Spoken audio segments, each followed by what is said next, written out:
GST ద్వారా వచ్చిన income ఎక్కడెక్కడ వెళ్ళిపోయింది? ఇన్ఫ్రాస్ట్రక్చర్ 144 వందే భారత్ ఎక్స్ప్రెస్ తీసుకొచ్చాం, ఎక్కడి నుంచి వచ్చింది డబ్బు? ఎయిర్పోర్ట్స్ డబుల్ అయ్యాయి, ఎక్కడి నుంచి వచ్చింది డబ్బు? 60% కంటే ఎక్కువ హైవేస్ కొత్తగా కట్టాం, ఎక్కడి నుంచి వచ్చింది డబ్బు? అదే రకంగా డిఫెన్స్ సెక్టర్ లో ఎక్స్పోర్ట్స్ ఇంక్రీజ్ అయింది 34 టైమ్స్. ఇవాళ మన డిఫెన్స్ ప్రొడక్ట్స్ వెళ్ళి బయట దేశానికి వెళ్తున్నాయి. దానికి కావాల్సిన ఇన్ఫ్రాస్ట్రక్చర్, డిఫెన్స్ కారిడార్, స్టార్టప్స్ కి అక్కడ ఇన్విటేషన్ ఇవ్వడం, వాళ్ళకి ప్రోత్సాహం ఇవ్వడం, ఛాలెంజ్ ఫండ్ ప్రొవైడ్ చేయడం, స్టార్టప్స్ కి రిజిస్ట్రేషన్ టైం లెన్స్ 10,000 crore ఇవ్వడం, అది ఎన్హాన్స్ అయ్యి వాళ్ళ 20,000 crores వరకు పోవడం. ఎక్కడి నుంచి వచ్చింది డబ్బు? మనం చేసే జిఎస్టీ ట్యాక్స్ ద్వారానే వస్తుంది. అట్లాగే వెల్ఫేర్ స్కీమ్స్, చాలా మంది అంటారు నేను ట్యాక్స్ కడుతున్నా, అక్కడ ఫ్రీగా ఎవరికో ఏదో ఇస్తున్నారు. మన మధ్యలో ఉన్న బీద వాళ్ళకి మనం సపోర్ట్ చేయకుండా ఎలా ముందుకు వెళ్తాం?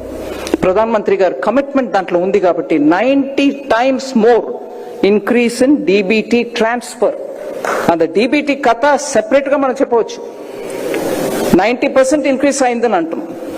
యాక్చువల్లీ దగ్గర 3 లక్షల కోట్ల రూపాయలు మిగిలింది గవర్నమెంట్ కి. అంతమంది బోగస్ వాళ్ళందరినీ తీసేసాం. ఆధార్ బెనిఫిట్ కార్డు చూపించు, ఆధార్ బ్రిడ్జ్ ద్వారా ఆథెంటికేట్ పెట్టు. So taxpayers money is going for I don't know what. మేము మిడిల్ క్లాస్ పే చేస్తున్నాం. నేను మిడిల్ క్లాస్ తాం బాబు, నేను ట్యాక్స్ ఇవ్వడం పే చేస్తాం, ముందు పే చేశాను.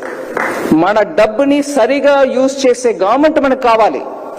ఆ డబ్బుని వేరెక్కడో ఖర్చు పెట్టడానికి గవర్నమెంట్ అక్కర్లే మనకి. అట్లాగే మనం ఆ డబ్బు సరిగా యూజ్ చేసే గవర్నమెంట్ ఉండాలి. కాబట్టి ఆ డిబిటీ ద్వారా ఎక్కడెక్కడో పుట్టిన పిల్లలకి పోతున్నాయి, చచ్చిపోయిన వాళ్ళకి పోతుంది. ఇవన్నిటిని కరెక్ట్ చేసి 3 లక్షల కోట్ల రూపాయలు దాంట్ నుంచి మినహాయించాం. We saved it back. Fraud account కి వెళ్ళడాన్ని ఏ నాడు పిఎం గారు ఒప్పుకోరు, అందువల్ల అది మిగిలింది. గరీబ్ కళ్యాణ్ మీకు తెలుసు, 25 crore అవుట్ ఆఫ్ పావర్టీ. 25 కోట్ల జనాన్ని పావర్టీ నుంచి తీసి బయట తీసుకొచ్చాం.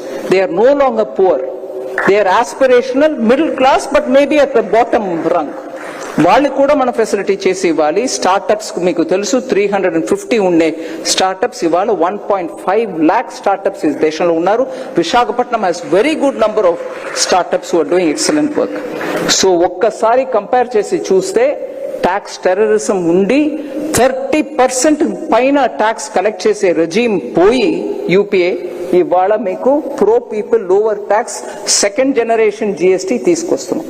సెకండ్ జనరేషన్ జిఎస్టీ తీసుకొస్తున్నాం. జనాల్లో మంచి వెల్కమ్ ఉంది అని అన్న వెంటనే ఆపోజిషన్ పార్టీలు ఉన్నవాళ్ళు అప్పుడైతే నువ్వు ఒప్పుకుంటున్నావా 8 సంవత్సరాల నుంచి హైయర్ రేట్ ఆఫ్ ట్యాక్స్ జనాన్ని ఎక్స్‌ప్లాయిట్ చేస్తున్నావని అని ఒక ప్రశ్న అడుగుతున్నారండి.